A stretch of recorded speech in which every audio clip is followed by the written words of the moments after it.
Good afternoon বন্ধুরা, কেমন আছো? আশা করি সবাই ভালো আছো, আমিও ভালো আছি। আজকে একটু ভিন্ডি বানাচ্ছি টমেটো আর একটু মশলা দিয়ে।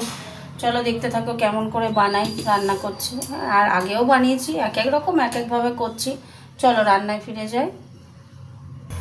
গ্যাস জ্বালিয়ে দিয়ে কড়া বসিয়ে দিয়েছি, তেল দিয়ে দিলাম। তেলটা গরম হোক। একটা শুকনো লঙ্কা দিলাম, অল্প করে পাঁচফোড়ন দিলাম,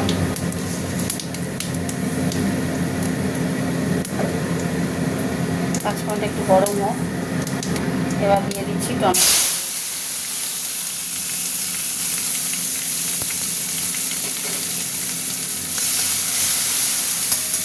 ভাজা ভাজা হোক টমেটোটা, তারপরে ঢ্যাঁড়সটা দেবো।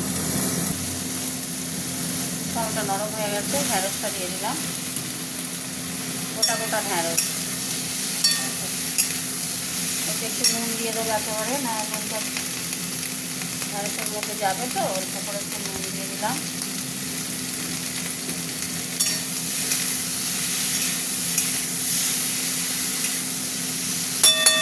ভাজা হতে থাক। আচ্ছা, এবার এতে একটু হলুদ দেবো। হলুদ দিলাম। আর দেবো একটু মিষ্টি দেবো। মিষ্টি না দিলে তো ভালো লাগবে না, একটু মিষ্টি দিয়ে দিলাম অল্প করে।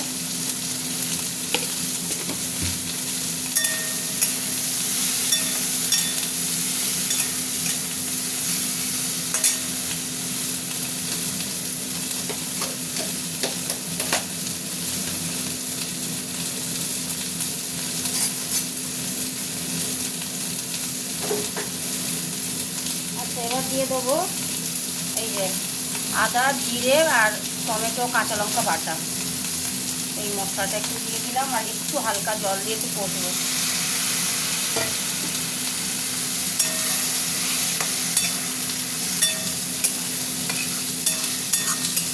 এটা আর এক রকমভাবে ঢ্যাঁড়স বানালাম।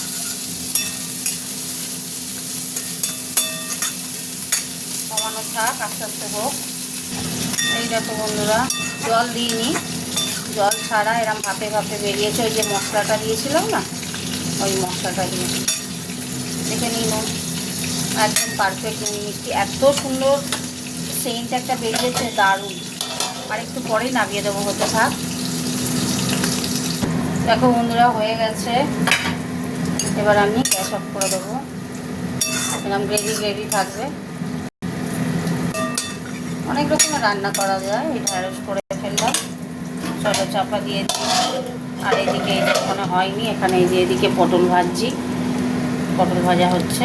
চলো তোমাদের সাথে একটু কথা বলে নিই। সিম্পলভাবে নিরামিষ পেঁয়াজ ছাড়া ঢ্যাঁড়স করলাম। কমেন্ট করে জানিও কিন্তু কেমন হয়েছে। তোমরা একটু কমেন্ট করলে আমার ভালো লাগে, একটা উৎসাহ পাই, বুঝেছো রান্না করার। আর কিছুই না, একটু জাস্ট একটু লেখা, একটু কমেন্ট করা, একটু শেয়ার করে দেওয়া, একটু ফলো করে দিও আমাকে। তাহলে টাটা সবাইকে। কমেন্ট করো কেমন। টাটা।